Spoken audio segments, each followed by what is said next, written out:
Um, First, I want to thank Mike and everybody else at the association for inviting me to join you today. A good subject, a subject that's a little different, I think. And in fact, the way that I approach this might ruffle a few feathers, but that's okay. I'm retired now. I don't have to answer to anybody. But notice the title of this particular program. It's the diplomacy of small fly management. And this might be a little different, or a little impression might be a little, make you a little nervous, but don't worry about it because a lot of what we're going to talk about today has absolutely nothing to do with pesticides. Okay. So what we're going to do is we're going to talk about these animals. I've been asked by the association to read a disclaimer before we go on, and let me see if I can get rid of that window. Thank you. All right. Information provided in this presentation has been gathered from education sources, on-the-job training and experience, field and laboratory research, and collaboration with professional pest management colleagues, and is the property of the presenter.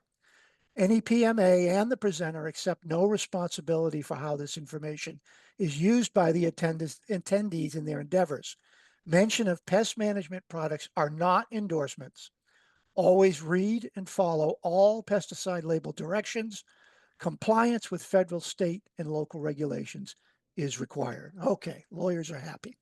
All right, the animals we're talking about today are actually flies. They're true flies. They belong to a very large order of insects that are known as Diptera. And the Latin root of this word just basically means two wings.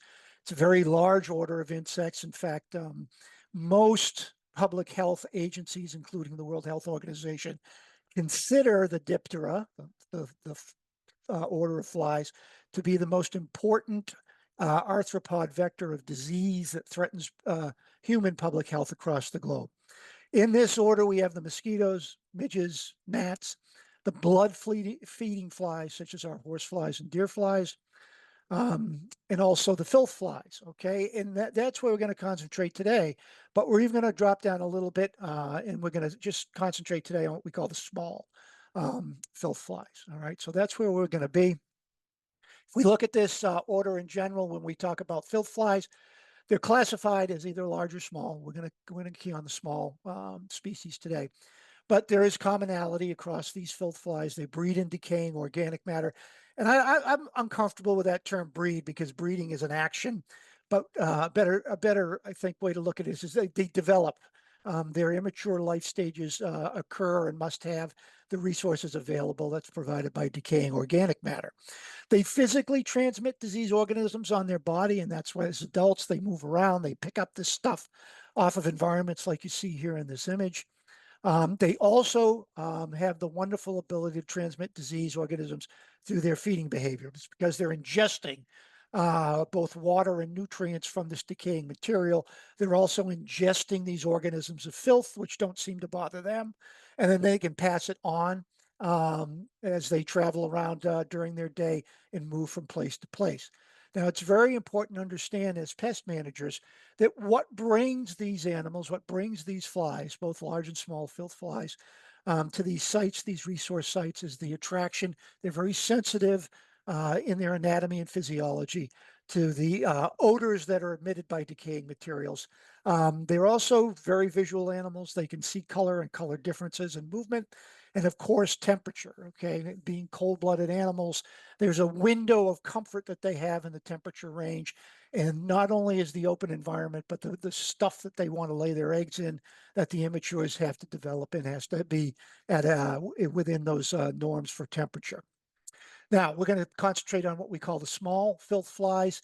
And, generically, the common names that we use for these things, they include the fruit flies, the moth flies, the drain flies. We're going to talk about some species or some groups of species in a moment. We consider them small because of their size. These are all insects that are typically well less than a half an inch in size compared to the large cousins that they have, like the house fly and the blowfly and the dump fly. Like all flies, but especially with the small filth flies, very high and fast breeding potential. Okay, we'll talk about that in a moment or two. But what this means is, as pest managers, You really got to stay on top of these animals. You got to be aware of them in almost every account that you go to. And you can't just sort of discount them and say, I'll get to them next time, or it's only one or two. Okay. Because the way these animals live, their normal behavior is one or two is probably not realistic. The fact that you're seeing one or two typically indicates that there is a developing population and a renewable population somewhere in that account that you have to pay attention to. And because their life cycle is short and they develop generation to generation very quickly, you can't ignore them. You can't push them off and say, I'll get to them later. They are year-round indoor pests. There's no seasonality to these flies. As long as the resources that they require are available, and because these flies tend to be most associated with structural environments, human activity, we are providing them for because of our comfort, because of the requirements we have for our comfortable environment. We typically allow these animals the conditions that allow them to continue.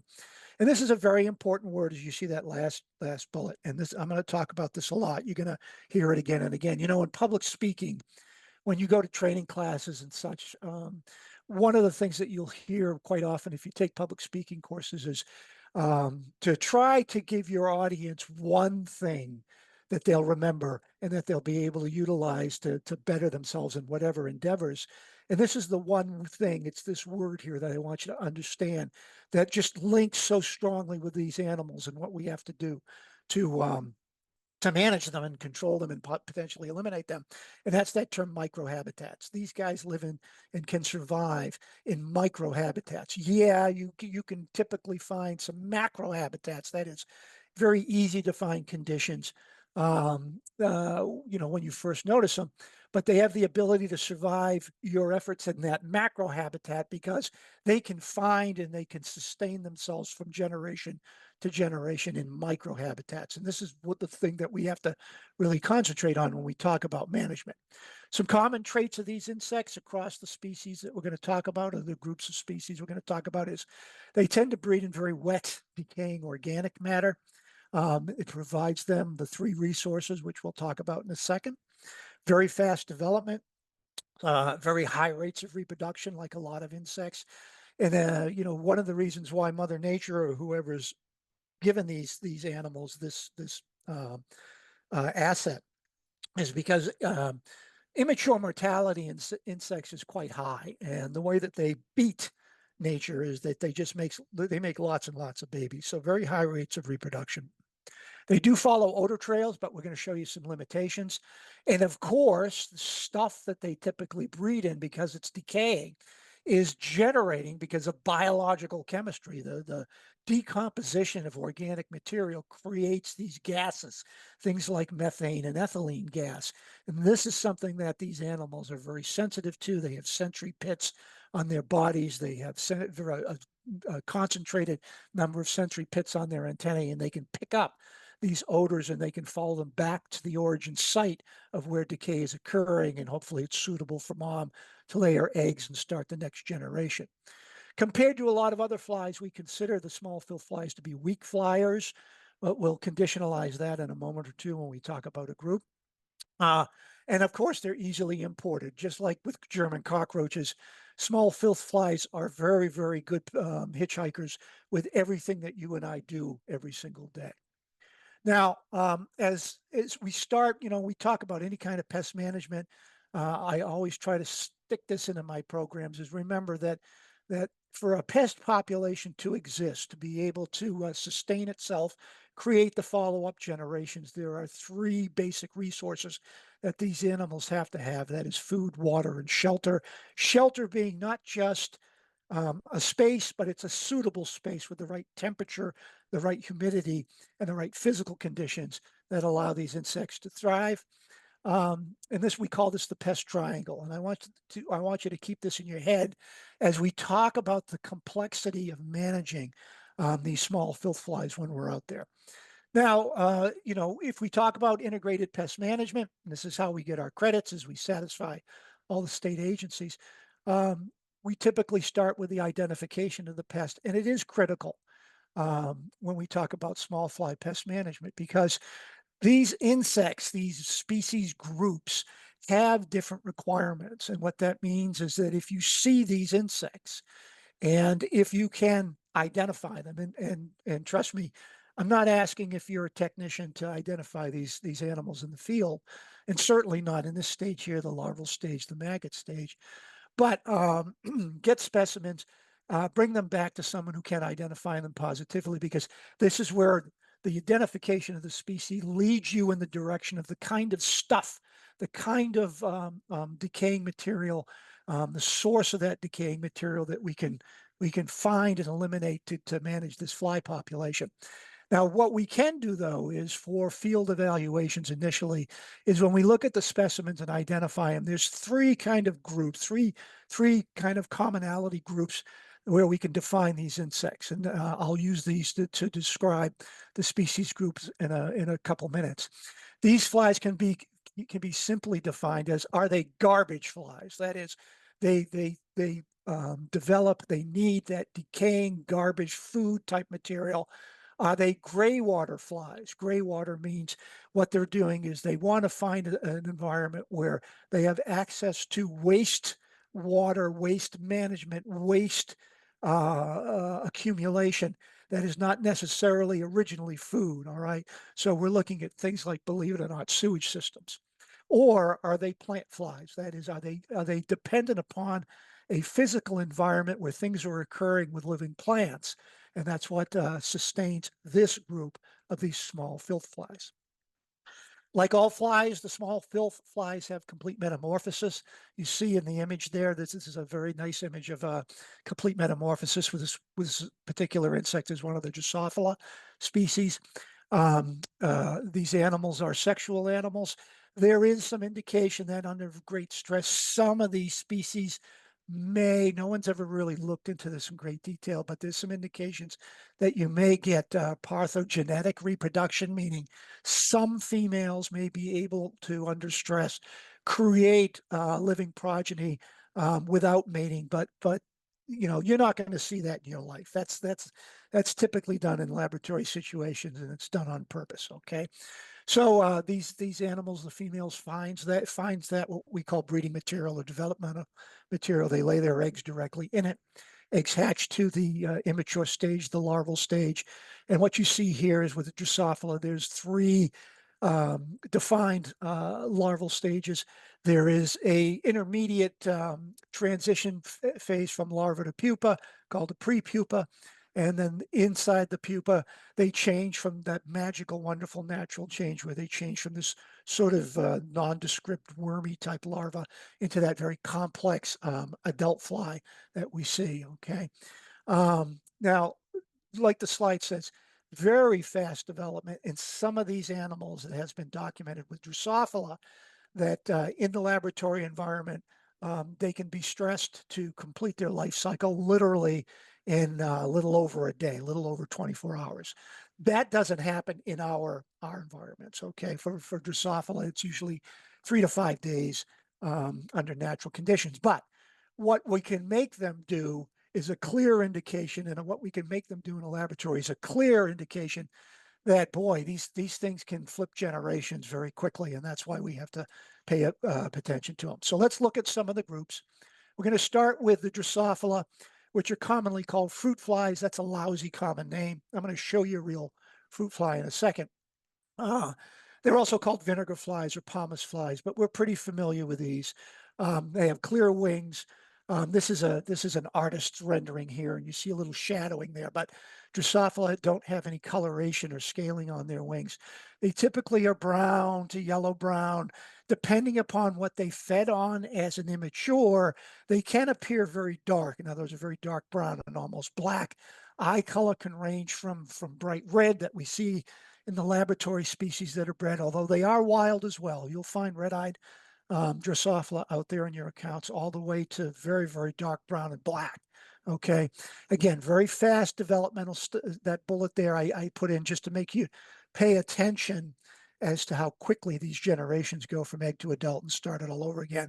But in the real world, in your accounts, in your restaurants, in your homes, egg to adult can occur typically in about 2 to 4 days. Okay. Very strongly attracted to the decaying, the odor of decaying organic foods that tend to be acidic.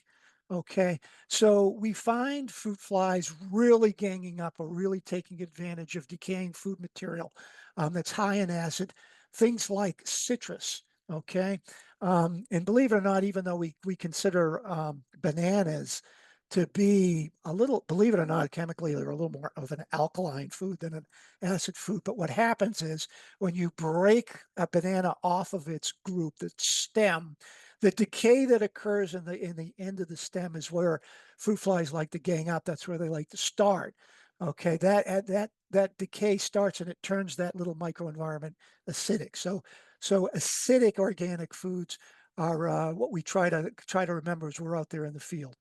They tend to breed in more solid, slightly drier materials, but trust me, um, the area of decay is fairly wet, all right, but slightly drier compared to some of the other insects we're going to show you in a little bit. Now, Drosophila are classified as weak flyers adults, and they do tend to hover and stay around that food source, which is the gas source, the odor source. They tend not to drift very far away from that. Okay, and as we see in the real world, we frequently see them introduced on produce. Okay, and there's some really characteristic things that are out there. I mean, I've chased fruit flies through accounts. I always start at the bananas, then I look at the citrus, and then I start to go to more of the green vegetables, where they're kept, how they're handled, where they're if they're processed at all, where they're chopped, where they're cut. Where does that debris go? Does it pile up? And as that stuff starts to decay, that's where the Drosophila like to hang around. And we categorize this insect in those three categories we just talked about. The fruit flies are garbage flies. They like that food. They like the stuff that we eat as the waste starts to decay. So we call fruit flies a garbage fly out there. They've become very, very important to us. Um, it's been quite a while. I mean, fruit fly activity, small fill fly activity, is something that's been bothering us for quite a while. In fact, if you pay attention to the market survey data, one of the things I noticed throughout my career, because I'd have access to those reports, whether it's just survey data or it's true market research, when it comes to arthropod pests, um, these small fill flies are always in the top three when we talk to professionals, or whether they're PMPs or whether they're food safety people, whether they're food processing people. When they ask them, what are the insects and arthropods that you worry about most in your facility or you deal with most in your services? These small flies are always, if not the first, and they are, you know, commonly found as the most troublesome insect and arthropod out there, but they're almost always in the top three. Okay. And we watched, probably started about 20 years ago, the emergence and the prominence of the dark-eyed fruit fly, whose behavior is a little differently. They range a little farther. They're a little better flying than the normal Drosophila that are out there. Okay. But again, these are categorized as garbage flies. Now, this is why calling the Drosophila out there fruit flies is a little misleading to people, but I don't fault you for doing it. I do it too, because amongst the public, this is the common name that we've linked with the Drosophila activity that we see out there. But I do want to show you a true fruit fly. This is a tephritid. It's a large family of flies. This particular one is the Mediterranean fruit fly. This is the one that's a quarantine fly in the United States. I show you this because it's a beautiful insect. This image, it's a good image, but it's not a great image. It isn't even characteristic. If you see this animal in the wild, I've seen live specimens at the USDA quarantine lab. They are truly beautiful. The blue iridescence on their wings is barely visible here. They're very, very pretty animals with metallic eyes. The bands on the abdomen, that's, again, this image doesn't show it, is this beautiful sky blue banding with the brown. So, but that's a true fruit fly. This is an animal that gets on fruit on the tree or on the vine and causes a lot of problems and damage out there. All right, the next group of species that we see out there is, I'm going to let you guys look at the question or the questions and answer it. All righty. is the spherocerids, and they don't really have, well, they do have a defined name now, but when we first started defining these things and, uh, oops, hold on here, let me come back.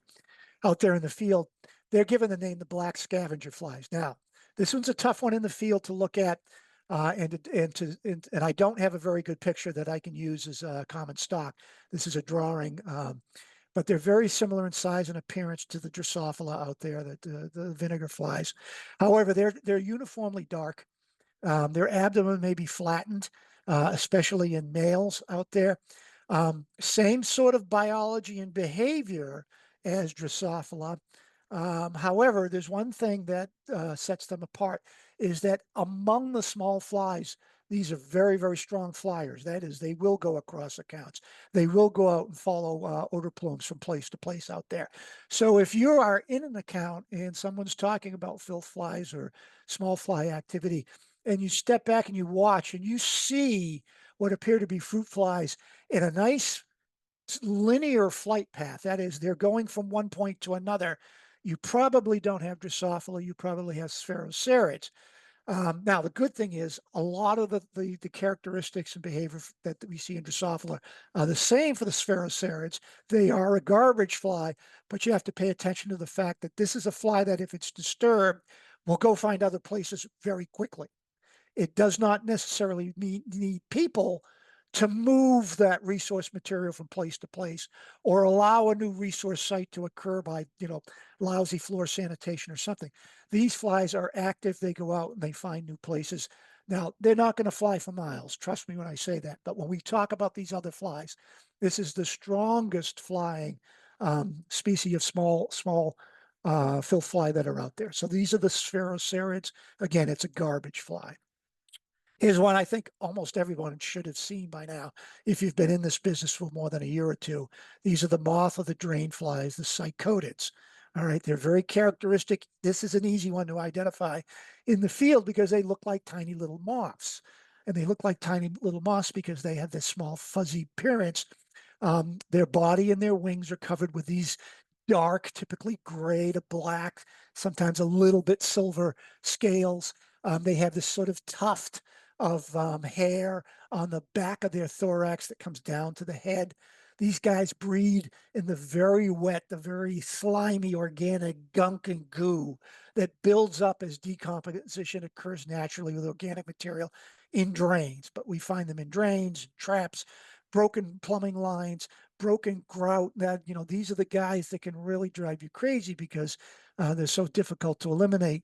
They find these areas very, very sensitive to those odors of decay, and they can move around. Okay, they are decent flyers, but they do tend to float around. They're not very linear in their flight. Okay. Um, Probably some of the most fascinating field situations that I've had have been with these insects and the fact that can they can take advantage of breaks in waste water and sewer lines under foundations, under slabs, and in complex systems in a structure. Okay, I've had I guess I call it good luck because I'm a weird guy, but I've had to deal with these insects on a number of occasions in very complex situations. One of them long ago when I was a tech director on a college campus that had just built a multi-million-dollar athletic building for their all their phys ed and intercollegiate sports.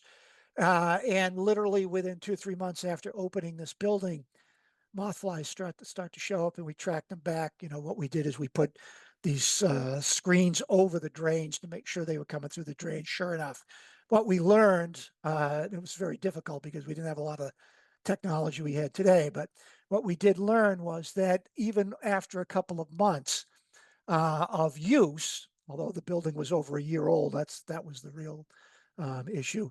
The engineers who designed the building never took into account the weight of the slab on the base foundation, and it cracked the drains from the showers, toilets, etc. And the gray water was accumulating underneath the building, and that's where these flies were breeding and then coming up into the actual space of the building. I've had it happen with food situations and food processing plants, had it happen in retail situations. So it's a big deal because interdiction, you can't do anything about these situations unless you not only fix the drain lines, but you have to mitigate the conditions of the accumulated organic filth in the soils underneath the building. And that typically means destroying the foundation and evacuating the soils. So the adults do follow pipes and lines into the building spaces. Where do they come from? I'm often asked that when we run into these situations. And quite frankly, they're in the drain and public sewer systems to begin with. If you ever have the opportunity to really get down into the sewer system or the public wastewater system, take it. It's an amazing world underneath the cities and the big towns we live in. But you'll typically find moth and drain flies down there. In fact, long ago when I worked for ZoeCon, and we were working with some people based on issues about the buildup of these flies in wastewater treatment plants. And it was sort of a love-hate relationship because the engineers, the people who run these plants, appreciated that the development of these flies, the immature stage of the moth fly, I'll show you in 1 second, actually helps break down solids in the process of the wastewater treatment. But the numbers get so great that they tend to explode and they end up, drifting around, and neighbors of the plants complain about them. So anyway, but we classify these flies as gray water flies. They have to have that wastewater, that highly organic stuff, that gray water, feeding the site where they're developing out there. And here's the immature stage. This is the immature stage of the moth filter fly that's out there. It's long. It does have a fairly distinct head capsule compared to a lot of the other immature fly maggots that we see. But also notice at the end of it, at the left side, the distal end of it, you see an air horn, which is very, very similar to mosquito larvae. And that's because this fly, as it's burrowing through this wonderful, awful gunk and goo that it lives in, to get enough oxygen in it, it has to stick this snorkel up out, so it's available to get air into its body, oxygen into its body. But there again, you see where we find these things: drains, traps, grout, pipe breaks, and these are indeed gray water flies. All right. The forward flies are next. These are very characteristic. You look at them, they seem to have a humpback. Their heads are quite small and deflected downward. Hence, one of the common names for these things are humpback flies or scuttle flies. Small, dark, quite nondescript, no coloration, no scales on the wings. The big thing is when you find these guys is you look down and you look at the fact that the head is naturally deflected down in front of the animal, and the head's quite small. Breeds in decaying organic matter, including putrid foods, drains. We see these in spills, soda syrups. In breweries, we find them in the spent grain from the mash tubs. I'm a beer guy, so I've seen this a lot. That is scattered sometimes or spilled in the brewery. You find these in neglected, dirty bar rags and mop heads. We'll talk about that a little later, that are not taken care of. And these are a little complicated because this is one of the animals that, if it gets into the account, can be both a garbage fly and a gray water fly. So this guy can be stubborn. You have to really be on your toes because it's not just one sort of resource type that you're looking for. It's two, but those are the forward or scuttle flies. I don't know if any of you people do LinkedIn. If you do LinkedIn, you should follow a colleague of mine over the years, is Richard Pollack. Richard is an entomologist with Harvard University. He's a big mosquito vector guy, public health guy, but he also manages the IPM program at Harvard, and he posts a lot of really neat stuff that just constant reminders to me of how complex and wonderful the world of pest management is. But literally last week, he did one on this particular group of flies, the forward flies, and a reminder of how you have to be such a good detective. Forward flies in one of the buildings that Harvard owns or leases, and he found them. He tracked them back to the custodian there was using these cleaning pads on the big rotary floor cleaners for tile and slate and linoleum, that sort of thing.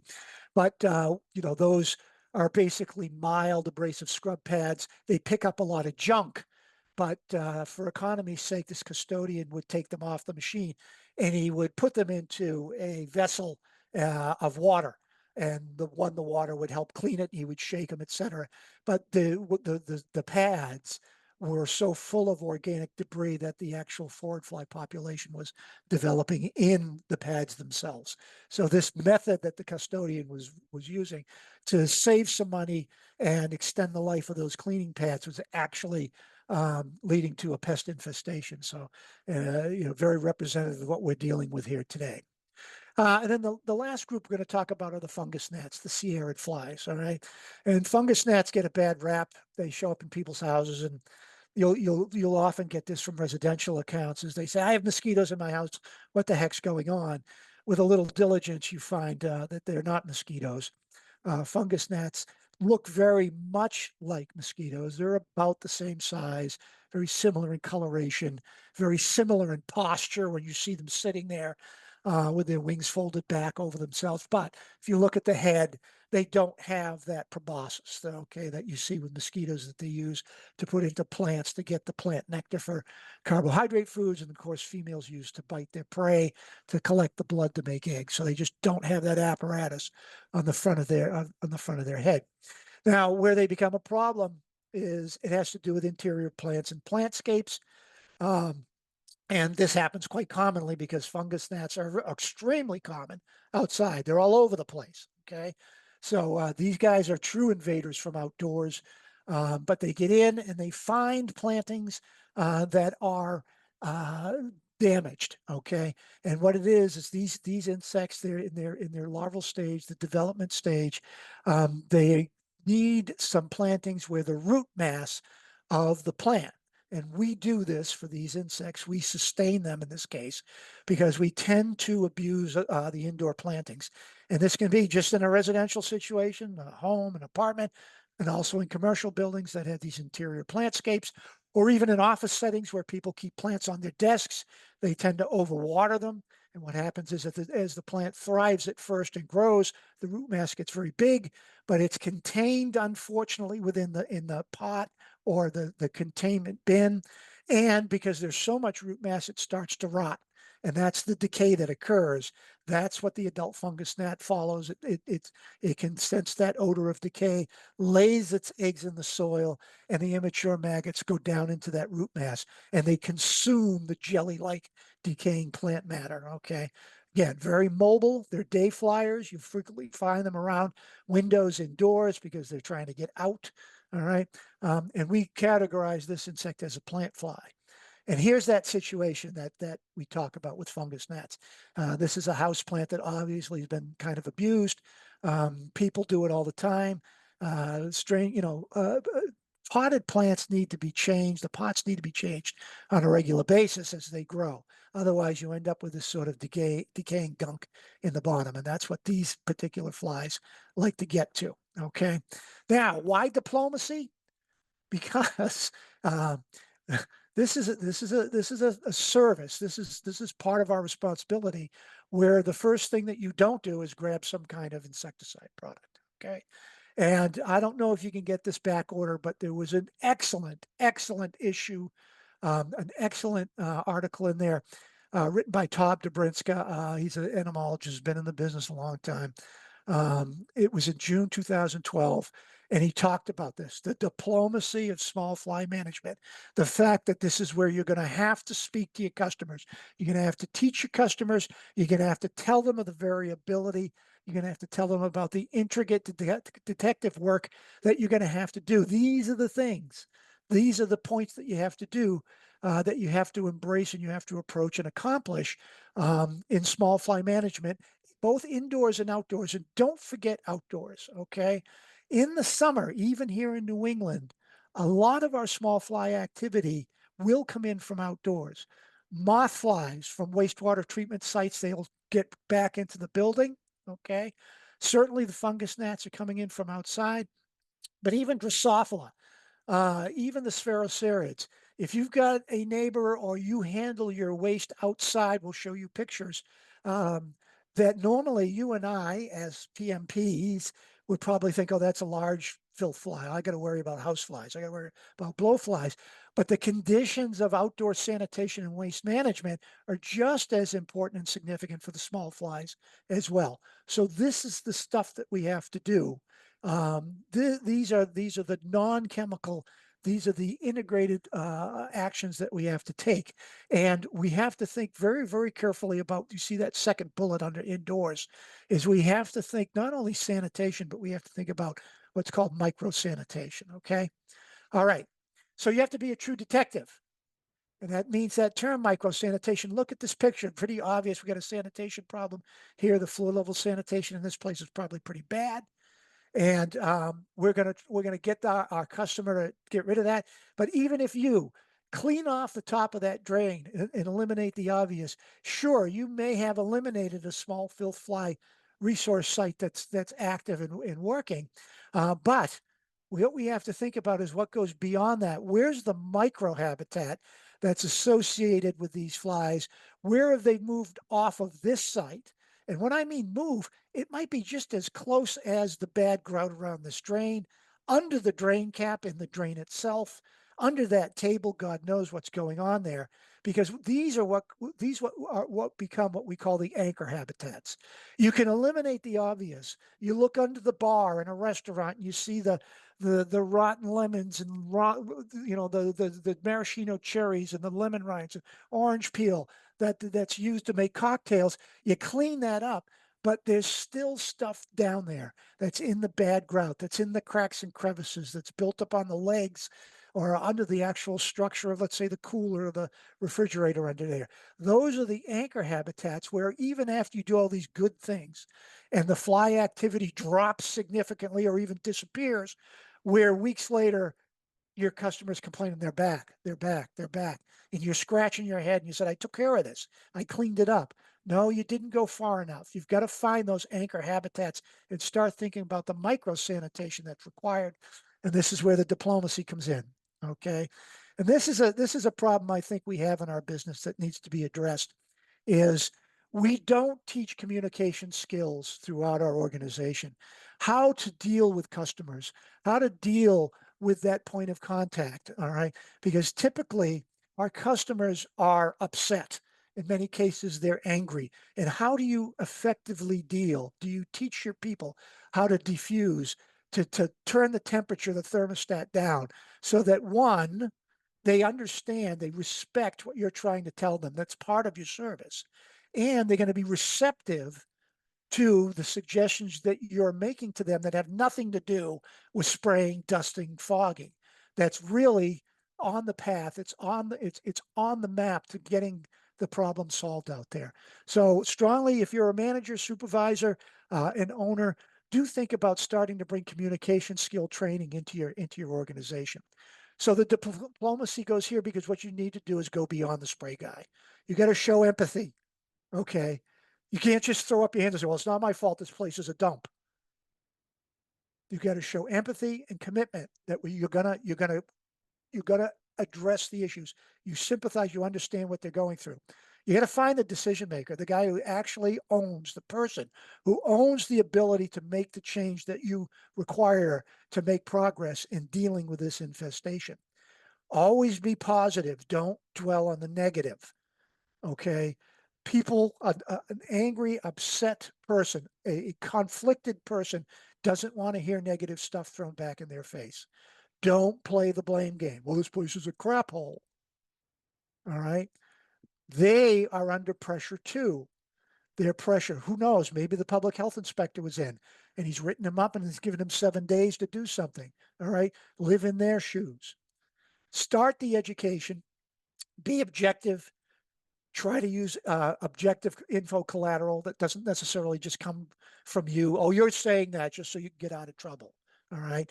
And teach them about the biological potential of these insects. Teach them about the fact that there's microenvironmental reservoir sites. What that means is there's a lot of small places where these insects can take advantage of. That's why it's a difficult process and it's going to take me time to resolve it. and get them to understand the shared responsibilities.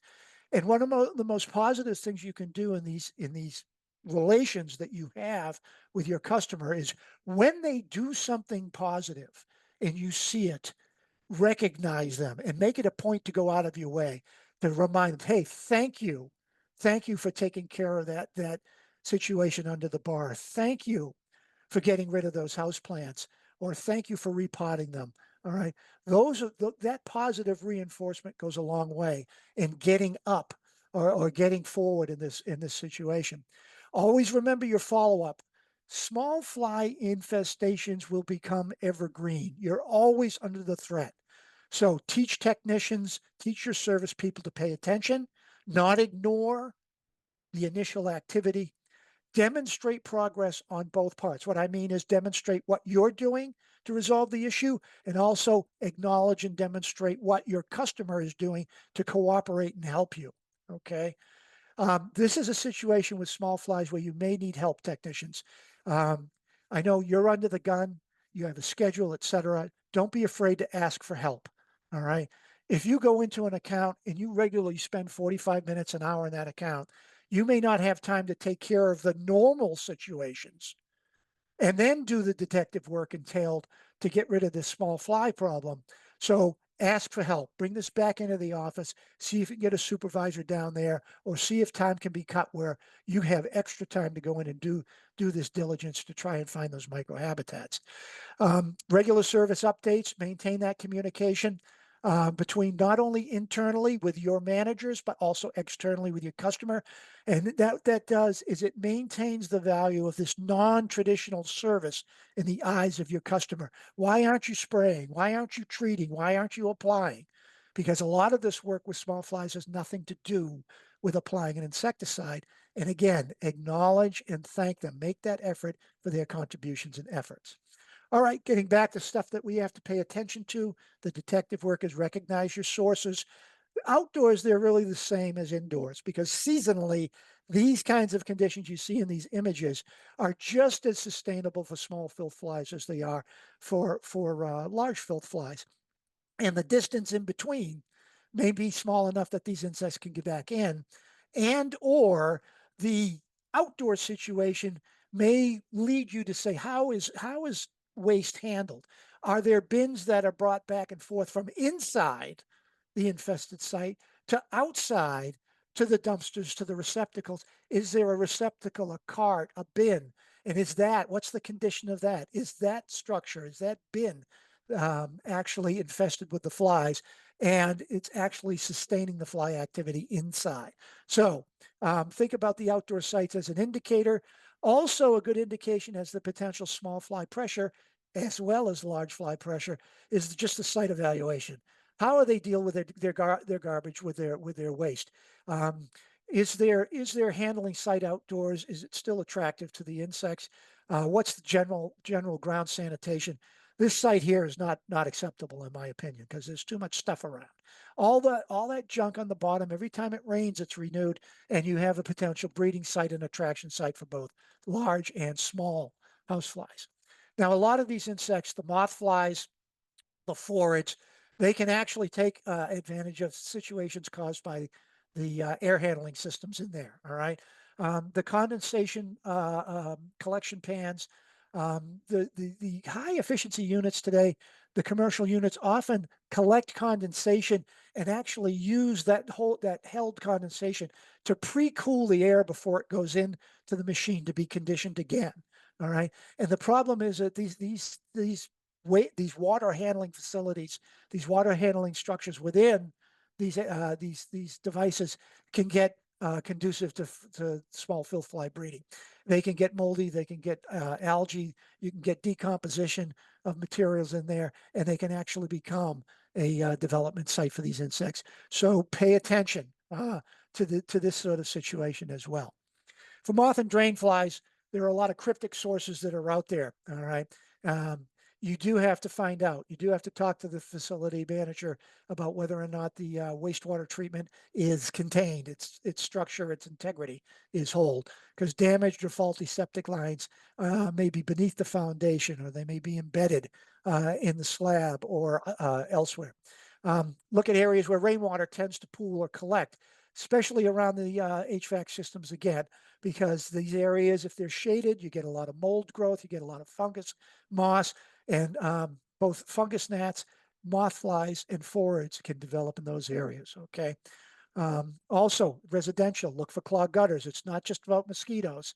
Um, um, the moth flies, drain flies, and phorids that are outdoors can develop in a clogged gutter.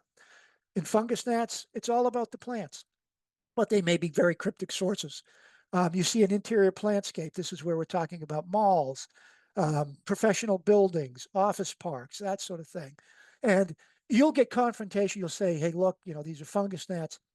They're coming from an interior plantscape situation. It might not be the plant, but it might be the containment that all the plants are put into. They may be collecting debris. If they have a service come in that trims and prunes and waters, they tend to overwater. Okay. And that debris collects in the containment area. And even if the plants are in good shape, the composting of this decaying plant material in the containment is enough for the fungus gnats to do well. Outdoors, look at the conditions of the landscaping outside. If it's wet, if it's damp, it may be a source of the fungus gnats that are out there, especially if they're close to an air intake in the building, that the adults might be sucked into the building and then start just, moving around inside and discover a potential microhabitat. Somebody's plant on a desk that's been overwatered to start their process. So again, sanitation indoors, we think about micro-sanitation and we talk about food service or food handling, any crack or any crevice where food collects. So what's the condition of the infrastructure? That top image, that's that's a real nice looking commercial kitchen. But what's underneath all of those appliance banks? What's going on underneath and around the drains? Look at those bins. Are there other bins that are being used to move waste around? What's happening in the dishwashing? What's the condition of the grout? Is gunk and goo collecting in the cracks, et cetera? What's their drain maintenance program? All right. Get in the grease pits, get in the traps. In facilities where there are employee locker rooms and break rooms, what's the condition of sanitation? And again, micro sanitation. I found these animals developing in vending machines, super machines, and hot food machines, where food debris builds up over time, collects sometimes inside the actual jacket of the machine, and these insects do very well. So you might have to have those opened up. Remember those anchor habitats. Now, this is not a good commercial kitchen, but if you you have activity continuing after you think you've taken care of the macro sanitation problems, you really got to start digging and looking for those anchor habitats. And I'll question: do your techs have time to inspect? And techs, you have to ask for help. You have to speak up. You can't let this go. If you're in there only twice a month, there's one or two potential Drosophila generations happening in the time that you leave today and the time you come back. So you can't let these things go.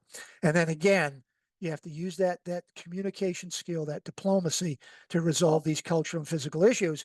And when you look at an image like this, I hate to say this, but it's true. And if you've heard me before, I've always challenged people. There's some accounts that you don't need. Get rid of them. Okay, if they're not going to help you, you don't need them potentially hurting your reputation out there. Some common reservoir sites for a lot of these insects are the janitor rooms or the custodial sections. Look at mops, buckets, cleaning pads. What's the condition of them? Are they dirty? A mop head that isn't changed on a regular basis and thrown away. I have found these insects developing in the mop head itself because the mops are used time and time again. And you know what a mop head costs? You know how customers can be about that. And they don't sanitize the mop head and hang it to dry. All right. And I mean fully dry. So you see conditions like this. Look at the grout in the back of this drain pit. Look at the wall where that wall covering, that on the paint, et cetera, is peeling. You know that seam between the tile and the tile of the drain pit itself and the wall is awful, and there could be flies developing in there. What's going on that drain? What's going on behind the grate? What's going on down in there? All right. Ice machines. Ice machines get moldy if they're not cleaned and sanitized regularly, and you can get forward flies developing in them. Salad bars. Do your accounts strip the salad bar down on a regular basis and clean the entire frame, structure, and architecture? Because a lot of debris, spilled salad dressing, salad bars now have multiple types of food on them: vegetables, fruit, proteins, etc. That builds up. In residential situations, I've seen these flies developing in pet cages, bird cages, rodents like hamsters, gerbils, and guinea pigs. I've had people tell me about aquariums. I've never seen it myself, but I have seen aquariums that are get sort of filled with algae and mold. I guess they could do that sort of thing, but I've never seen it myself. And then some pretty obvious things. You may go into a residential account that's complaining and you get them to do everything that you need them to do in the kitchen, but what about the teenager's bedroom? Okay. Are there anchor habitats in there? You see this image, a very characteristic thing. Look down at the bottom of that, and you see a plate of food. All right. Very characteristic now that a lot of teenagers and adolescents, they don't eat dinner with the family and they eat in their room. God knows what happens. What's left behind, what's ignored by that particular individual in the household can breed these flies. All right, active monitoring. You can utilize the commercial fly traps that are out there. They do provide a population density and data if you can see in them. That's the problem with a lot of these things. A lot of them are designed just to collect flies and sort of suppress the adult activity, but we really should use them as monitors if we can. So put them down, take them out, cut them open if you have to, and do the numbers. Just think like German cockroach control. It's sort of the same thing. Um, Now, one thing to understand is these do take adults out of the population, but some work has been done to show that typically the trap flies, a lot of them are males, they've already mated, and even the females typically are empty. That is, they don't have any eggs, they've already laid their eggs. But it's still an indicator of the activity, placement, where hotspots are, as well as whether the numbers are going up and down. There, you can use homemade traps. Okay. I had an argument once with a DEC inspector in New York because I told people about just utilizing apple cider vinegar as a great attractant. Typically, I put either a cotton ball or one of those cosmetic puffs, so there's a dry surface for the adult to land on and then go down. Typically, they overload themselves so much they tend to drown in them. And he said, "Ah, you can't do that. That's an unlabeled use. It's, it's not on the apple cider label." Um, I, you know, I get it. I know New York's kind of tough. I don't know if that's true here in Massachusetts. A few people have had that problem, but apple cider vinegar works. I've used it for years in a lot of places. If you use ILTs and ELTs, you will collect the small filth flies in them, but don't rely on them, one, to offer management. In other words, drop the numbers, but do use them as you're inspecting them, as you should for other fly activity. Look for the presence of the small flies in there, okay? Check the boards and trays and look for the dead flies if it's an electrocutor. It's not the most reliable method, but it is another information or data input. And if you're going to use a fly light for these animals, the simplest model. You don't need these real expensive jobs. They're they will be attracted to UV if there is no other light in the room. Okay, odor is the big thing with these guys, but it is a positive data input if they're out there. Now, when we talk to our customers about sanitation, it's more than cleaning in food areas. It's sanitation plus sanitizing. The sanitizing is the thing that gets to those micro anchor habitats. Okay. You've got to change the chemistry of the stuff that's in those cracks, in those crevices, in that broken grout. Because if you change the chemistry, it will no longer sustain the animals. All right. So that's something you have to express and teach your customers. So you've got to go beyond what you see, because the smallest anchor can start this thing all over again. And we know that our customer behavior is going to backslide. We know that as good as they are with your recommendations to clean up things, remediate situations, you know that over time they're going to backslide and those old conditions are going to start to come back. That's your job. That's your diagnostic responsibility to remind them to keep up the sanitation efforts so that we don't go back to what you had before. For moth flies and drain flies, the drains, check the toilets, the toilet tank, the toilet seal, whether the toilet is used or not. It's very important that the water plug and the trap is maintained. Sink and bathtub shower drains, same thing. If an area of the facility hasn't been used for wet activity, has the trap and the drain, the water plug in the trap evaporated, that's an issue. Watch those floor drains. This floor drain's dirty. It needs to be looked at in a lot more detail. Look at the condensate lines for ice makers and dehumidifiers. Where does that stuff go? Does it just go into a drain? Is it held inside in an evaporation tray? That can get moldy, that can get funky. Look at the condition of the floor tiles, regardless of the floor construction, the cove base, the baseboard of those commercial sites where water and gunk can collect. Look for bad grout, look for settling cracks. Now, one of the things that I think is sort of lost popularity, but back in the day when we were having a lot of trouble with German cockroaches, I had a lot of commercial facilities that I recommend they start doing this, is utilize the borate material in the mop water. It cleans the mop heads, not perfectly, but it does make the mop head more resistant to infestation. So that's a good thing. And it'll also float treated water into the cryptic microenvironments that are out there. It's effective, but it's not permanent. Another nice thing that borate mop water does is it actually cuts grease really well. Okay, so it's something that you can think about. And you get borate going into the drain system out there. All right. We used to, why these things became a problem was, I think there's three things. One is we stopped using strong chemistry in making wide area applications in commercial accounts. A lot of our product was going down the drain, and I think it was doing a lot to suppress these small flies out there. The other thing is floor level sanitation.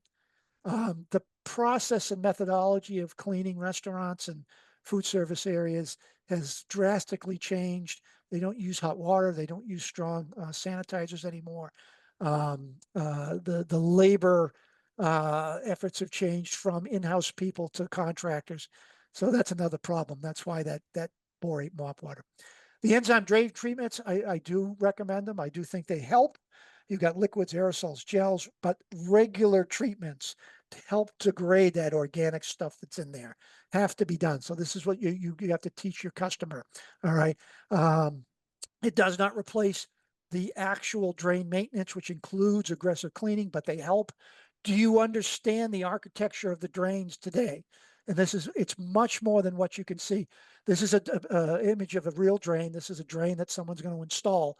And notice this flying saucer, upside down flying saucer that the drain sits in. This is called a side well. All right. And all the modern drains have this. The side well is there because the people who make these understand that the floor is going to degrade around it. And what the sidewell does is it catches the seepage around the edge of the drain and through the floor as the grout starts to decompose or crack or be faulty. These sidewells, there's a lot of organic gunk and goo that builds up in them. If you can get these enzyme cleaners into them, yes, it helps. But trust me, you really cannot get into these sidewells without aggressive professional style drain cleaning.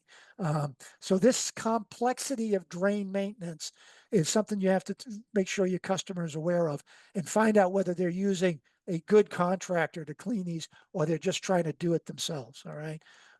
Mechanical control, exclusion, obviously, for the flies trying to get in, both large and small.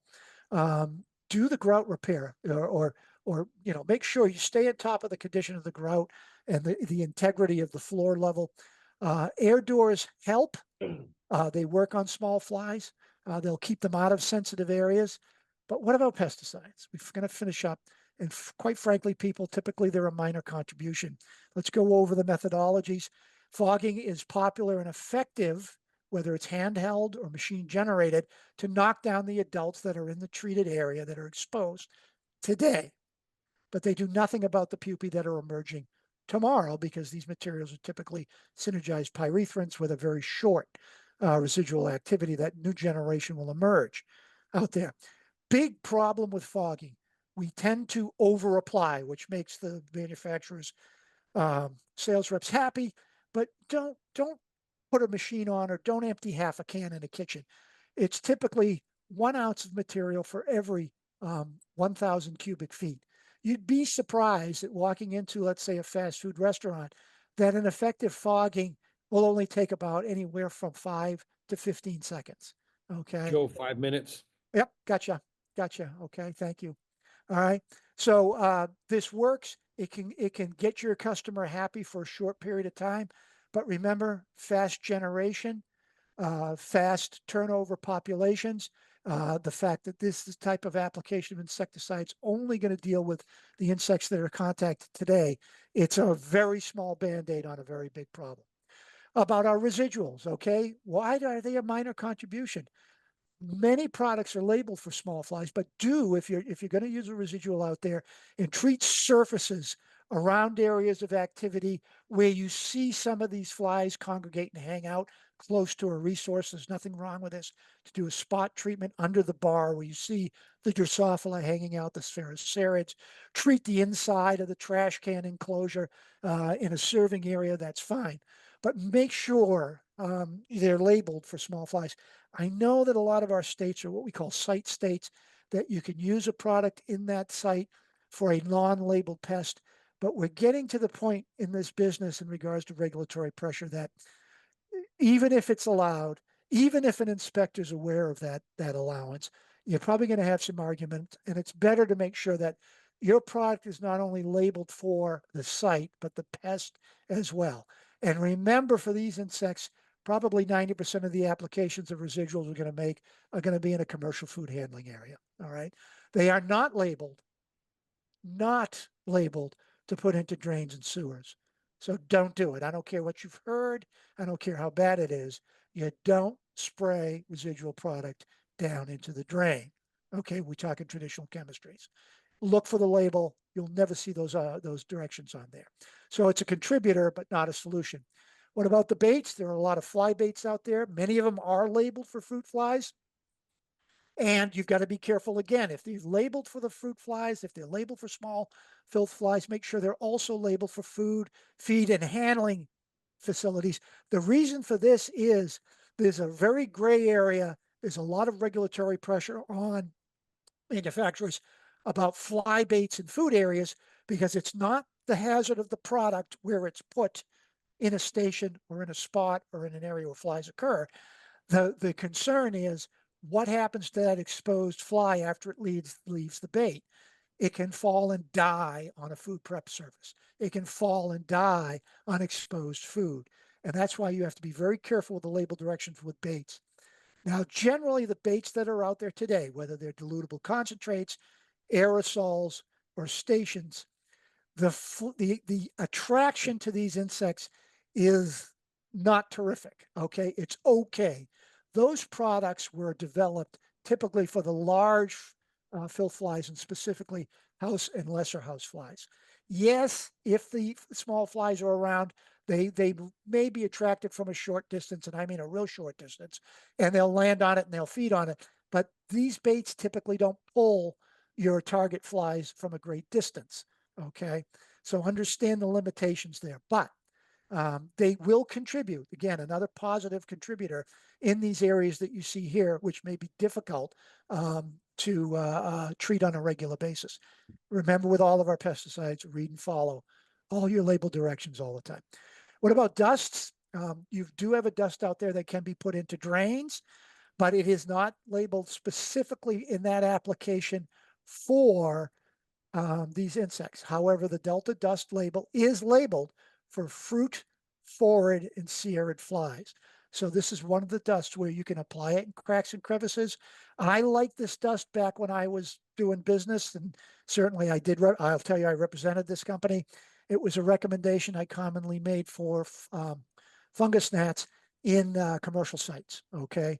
Those big planting beds and plantscapes in the containment area. And it did a nice job out there. Okay. So my mothfly says thank you again. Thanks to the association. Hope you picked something up from us from this. Let me end the show and let me see if there are questions. We do have one. Okay, Mike. They had one, drain flies. What about the drain flies that come from the drains where there is only septic tanks and not sewage lines? Okay. Yeah. And Septic tanks tend to develop these a lot faster, or actually more commonly. Um, First thing is maintain the liquid plug in the traps. Maintain good drain sanitation above the trap plug. All right. If it's clean, maintain regular drain maintenance, meaning I mean, I know some PMPs who do this. They open the drain up, they have the actual brass or heavy bristle brushes. They use a sanitizing agent. They clean the inside of the drain, they clean the bottom of the plate, inspect the condition of the drain perimeter and the grout. That's probably the best you can do. All right. You can't fog down there. One, if there's a water plug trap, it's not going to make it down there. All right. And there's nothing that I know of that's labeled to be put down the drain in active chemistry, in traditional chemistry that you can put down there. Okay. Joe, I have something. We've had some accounts over the years where they've had um, the vertical drains coming up and down where they have the trap off to the side Yep. and covers off, and they ended up, well, we scoped the entire thing and we find no breaks in the drain, and then they happen to open up a wall and there's the cover missing, and then that's where all the drain flies are coming from. Yeah. Even in residential, Mike, I've seen this where, yeah, it's to me, it's a crappy, it's poor engineering as far as the things that are important to us and for a living.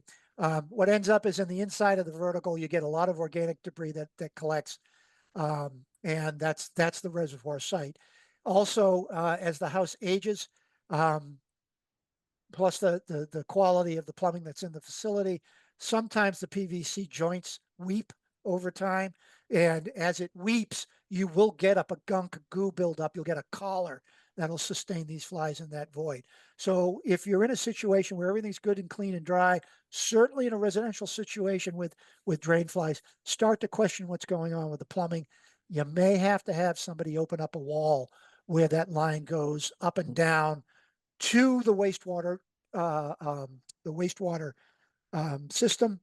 And remember that a lot of these wastewater pipes are vented through the roof. Is there a good cap on them? Okay. In other words, is there a screen cap, or is it just simply an elbow PVC that faces downward so rainwater doesn't go in it? Because that's where they can get in from the outside. And it's not just these small filth flies. I've actually seen blowflies get into that sort of situation. I had an account years and years ago, going back probably 35 years ago. It was a apartment complex, and they ended up having a cracked drain pipe underneath the basement floor, which ran down the hallway. What they ended up having to do is what I had them do was obviously fix the break because it started undermining the floor. And then for them to dry it out, they lined the entire underside. They bored holes into the concrete and lined it to dry it and then sealed it back up.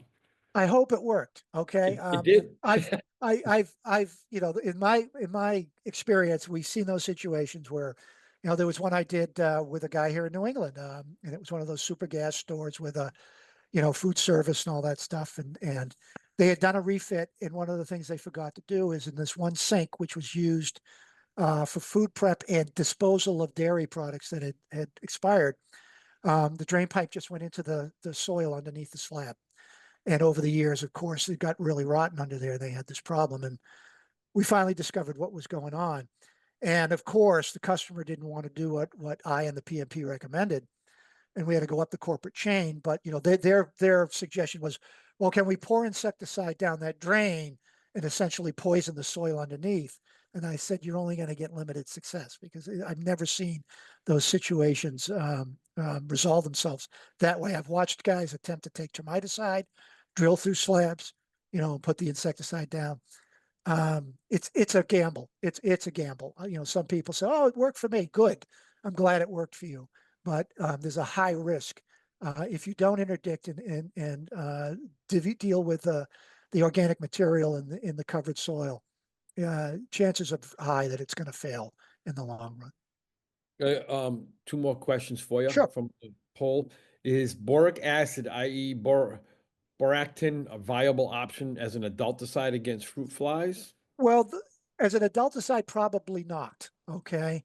But why I recommend borates that are labeled, okay, for what you're doing with them, is that if you get that material, typically, whether it's in the mop water or you can treat it directly if you're doing dusting, onto that resource site, into the gunk, the goo, change the chemistry, big change in the pH. So you render that stuff unusable for the flies. Of course, direct contact of borates on the thin-skinned larvae of these animals will just rip them apart. Okay, they won't last.